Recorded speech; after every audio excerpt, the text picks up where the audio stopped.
समाज की समस्याओं का निराकरण कर रहा है। एसपी है, कलेक्टर है, टीआई है, यहाँ के एसडीएम है, उससे हम बात करते हैं और उसको बोलते हैं कि ये हमारा समाज का व्यक्ति है, इसके साथ आप जो है गलत निर्णय नहीं ले सकते, इसके खिलाफ आप गलत फैसला नहीं ले सकते। जैसे मैं कल की बात बता रहा हूँ, हम दादा के साथ गए थे अरोली खटिया मोचा क्षेत्र में। वहाँ पर जो है एक हमारे ही एक जो बहन थी उसके नाम से जो है फर्जी FIR हो गया था। हमने वहीं जो SI था, एक पटवारी ने जो है फर्जी शिकायत करके जो है रिपोर्ट दर्ज हो गया था, उसको हमने वहीं बैठे बैठे कर दिए सगा समाज के बीच में। वो SI भी आया था और उसको भी सामने पूछा गया और जिनको उन्होंने गवाह बनाए थे उन गवाहों को भी बुलवाए थे, उन्होंने बता दिया कि ऐसा कुछ नहीं हुआ है करके। वहीं पूरा लिखा पढ़ी हो गया, प्रस्ताव हो गया और मामला को वहीं खत्म करवा दिए। तो ऐसा इस जगह में काम करने वाला ये समाज है। आप ये ना समझिए कि वो पीले गमछा टांग लिए तो किसी के खिलाफ बोलता हो या कोई गलत काम करता हो, ऐसा बिल्कुल नहीं है।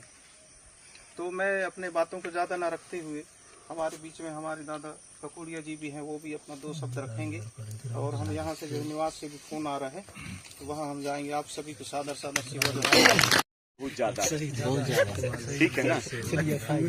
मैं यहाँ पे जो है आपको 2-3 चीजों को बता देता हूँ। पहला चीज कि जैसे हमारे दादा ने बोले कि गांव में बहुत सारी चीजें चल रही हैं, ठीक है ना। कोई राम राम वाले हैं, तो कोई दुर्गा जी वाले हैं, कोई गणेश जी वाले हैं, ठीक है ना। और मेरा ऐसा मानना है कि ये 5वीं अनुसूची क्षेत्र है, पूरा आदिवासी अंचल, ठीक है ना। बाहर से आके यहाँ पे यदि किसी भी तरह के धर्म कांड या कोई भी सामाजिक कांड करता है, सामाजिक प्रचार प्रसार करता है, तो वो पूर्ण रूप से वर्जित होना चाहिए, ठीक है। पूर्ण रूप से कि भाई आप अपने रामायण करना है, भागवत गीता करना है, दुर्गा जी रखना, गणेश जी रखना, आप स्वतंत्र हो, लेकिन आप अपनी जगह में जाके करो। यदि आप यहाँ मना रहे हो तो अपने घर के अंदर मनाओ, क्योंकि ये समाज जो है खेरोदाई से चलता है। हम पूरे जब बिदरी करते हैं तो यहाँ के SC, OBC, माइनॉरिटी सभी लोग मिलके खेरोदाई में जाते हैं, वो हमारी सामूहिकता है, वो हमको एक यूनिटी में जोड़ती है। लेकिन आप जब यहाँ पे आके रामायण करते हो या कोई गीता करते हो, कोई भागवत करते हो, तो उससे हमारी परंपरा टूटती है, हमारी व्यवस्थाएं टूटती है। आप ये चीज को करिए, हमको कोई ऐतराज नहीं है, लेकिन अपने क्षेत्र में जाके करो। आप करना है अपने घर में करो, लेकिन समाज हमारा कौन सा है? प्रकृति को मानने वाला है, अपने पुरखों को मानने वाला है, जल जंगल जमीन को मानने वाला है। इनके बीच में आप जो है बड़ी बड़ी बातें बता देते हो, बड़ी बड़ी चीजें बता देते हो, तो हमारे समाज में आपस में टूट होती है, समाज हमारा आपस में बिखरता है, ठीक है ना। तो समाज के बिखरने का सबसे बड़ा कारण है कि बाहरी लोग आकर जो है अपनी चीजों को हमारे ऊपर में थोपने का प्रयास कर रहे हैं, और वो इसीलिए थोप पा रहे हैं क्योंकि हम सब लोग शांत बैठे रहते हैं। जब वो चीज यहाँ होगी नहीं तो व्यवस्थाएं हमारी बिगड़ेगी नहीं, आपस में लड़ाई झगड़े नहीं होंगे, भाईचारा, प्रेम, मोहब्बत सब बना रहेगा, ठीक है ना। तो इसकी जिम्मेदारी भी सभी गाँव वालों की है। यदि आदिवासी गांव है तो हमारी पहली जिम्मेदारी है, वहाँ पे 244 लागू है, ठीक है ना। वहाँ पे 5वीं अनुसूची क्षेत्र लगा है, वहाँ पे पेशा अधिनियम लगा, वहाँ पे रूढ़ी प्रथा है, ठीक है ना। हम इसका कड़ाई से विरोध कर सकते हैं कि आपने हमारी ग्राम सभा से परमिशन नहीं लिए, बगैर परमिशन लेकर जो है आप अपने धार्मिक अनुष्ठान कर रहे हैं, जो भारतीय संविधान के आर्टिकल नंबर 25 के तहत जो है उल्लंघन है। आपको धार्मिक स्वतंत्रता है, प्रचार प्रसार की स्वतंत्रता है, लेकिन 5वीं अनुसूचित क्षेत्र प्रोविजंस एरिया छोड़कर है, ठीक है ना। तो इस पर भी आपको ध्यान देना होगा, ठीक है। दूसरा चीज है कि गांव को आपको आर्थिक रूप से सक्षम बनना पड़ेगा, ठीक है ना। मात्र धार्मिक चीज में बस नहीं, बाहर में कोई भी व्यापार करने भी नहीं आना चाहिए कि बस नहीं वो हम पंडित है के बस नहीं घुसन देन के पता चला वहां से गुप्ता बनिया जैन आके व्यापार करके जा रहा है, तो वो भी तो समाज को नुकसान है ना। तो उस पर भी तो प्रतिबंध लगना चाहिए ना, कि हमारे समाज का व्यक्ति खड़ा हो, उसके हाथ में रोजगार हो, वो थोड़ा सा व्यापार करे, कुछ आर्थिक आमदनी हो, जिससे परिवार भी चल सके और गांव की व्यवस्था भी चल सके और गांव को लुटने से बचाया जा सके। आज 5 रुपया की चीज को 25 रुपये में बेच के चला जाता है बाहर से आने वाला व्यक्ति, नहीं आता है। और यदि हमारा व्यक्ति यदि व्यापार करेगा तो 5 रुपये की चीज को 10 ही रुपया में देगा, ठीक है ना। तो वो हम उससे भी हमको बचना है, तो वो व्यवस्था भी हमको करना है कि नहीं करना? करना है यार। ठीक है ना। तो ये सारी व्यवस्था करेंगे तो गांव मजबूत होगा। ये तो पता चला बस तुम धार्मिक रूप से बस मजबूत हो रहे हो, राजनीतिक रूप से भी तुम कमजोर हो। ठीक है। कोई बीजेपी वाला आके घुस जाता है, वो अलग अपना वो अभी मैंने जो बताया आज के प्रस्ताव में आप लीजिए भैया। समाज बैठा है, मैंने 2-3 प्रस्ताव किए हैं। ठीक है ना।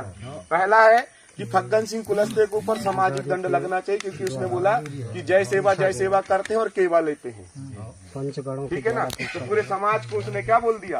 केवा लेने वाला, मतलब फ्री का राशन और फ्री का भाषण नहीं जो है हम समाज को पाल रहे हैं। तो ये गलत संदेश है उसका। ठीक है। दूसरा चीज है कि माननीय मंत्री महोदय जो बनी है संपत्ति उइके जी, 5वीं अनुसूचित क्षेत्र में खाटू श्याम का मंदिर करोड़ों रुपए में बना रही है। ठीक है ना। तो हम भी उनसे मांग करेंगे, जब तुम उनके लिए बड़ी उदार हो रही हो तो हमारे लिए भी बड़ा पेन का ठाना करो, उतना ही पैसा लगना चाहिए, उतना ही भव्य बनना चाहिए। तब तो ठीक है। तब तो ठीक है, नहीं तो फिर वो 5वीं अनुसूचित क्षेत्र में दूसरे धर्मों की चीज का स्थापना करना ये समाज की हानि है, समाज की आर्थिक हानि है, समाज की धार्मिक हानि है, समाज की सांस्कृतिक हानि है, समाज की सभ्यता की हानि है। तो इसको भी आज रोकने के लिए आप सब लोग प्रस्ताव का पास करो। और पूरे आप सब लोग की जिम्मेदारी है, ये मात्र यहाँ पे बैठ के प्रस्ताव बस नहीं करना है, पूरे मंडला क्षेत्र में हमारे समाज के बीच में जा जाके हर ग्राम सभा में जा जाके आपको इस चीज को जो है पास कराना पड़ेगा। और प्रस्ताव पास करा के राज्यपाल और राष्ट्रपति को देके हम बोलेंगे कि 5वीं अनुसूचित क्षेत्र में गैर आदिवासियों का जो है प्रचार प्रसार किया जा रहा है, गैर आदिवासियों की जो है चीजों को यहाँ पे स्थान दिया जा रहा है, जो 5वीं अनुसूचित क्षेत्र में क्या है, प्रतिबंधित है। तो ये प्रस्ताव पास करके हम राज्यपाल राष्ट्रपति को देंगे। ठीक है ना। ये सब करेंगे तो अच्छी बात है। और इसके साथ साथ में अपनी राजनीतिक व्यवस्था को भी आपको समझना होगा। ठीक है ना। कि आज आजादी के 78 साल हो गए, यहाँ से मंडला जिले से देखो तो कांग्रेस भाजपा सत्ता में जा रही है। क्या उस कांग्रेस भाजपा ने हमारी आर्थिक व्यवस्था को, सामाजिक व्यवस्था को व्यवस्थित किया? क्या है? आज हमारे जंगल के अधिकार बचे क्या? जब हमारे जंगल के अधिकार नहीं बच रहे हैं, जमीन के अधिकार नहीं बच रहे हैं, सामाजिक अधिकार नहीं बच रहे हैं, तो ऐसी सत्ता शासन का भी हमको विरोध करना होगा। ठीक है ना। और धर्म की स्वतंत्रता है। मैं मानता हूं कि चलो हमारे बीच में कई लोग जो है राम को अच्छा मानते होंगे, अल्लाह को अच्छा मानते होंगे, बेशक आप मानो, लेकिन अपने घर के अंदर आप स्वतंत्र है, अपने घर के अंदर। लेकिन आपकी जो आस्था जो है यदि समाज के बीच में जाएगी तो बिल्कुल समाज सामने खड़ा होना चाहिए। ठीक है ना। तो मैं इस पे आप सब लोग की सहमति चाहता हूं, दोनों हाथ थोड़ी ठीक है ना।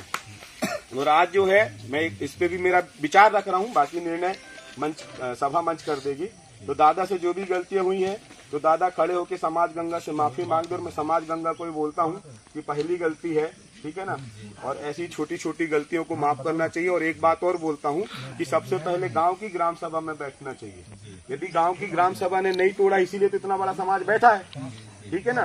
तो गांव की ग्राम सभा को भी हमको सिखाना होगा कि आप अपने गांव के सामाजिक विषयों को जो है नहीं संभाल पा रहे हैं, तो आप इस पे भी सक्षम होइए कि भाई छोटे छोटे मुद्दे को लेकर पूरा गांव क्यों इकट्ठा हो रहा है, तो क्या आप सक्षम नहीं संभाल पा रहे हो? तो उसको भी हमको जो है सामाजिक रूप से और विधिक रूप से जो है हमको हर गांव को भी सक्षम बनाना पड़ेगा कि गांव के छोटे छोटे निर्णयों को आप गांव में तोड़ें। और हर एक छोटी से छोटी बात समाज की आती है तो समाज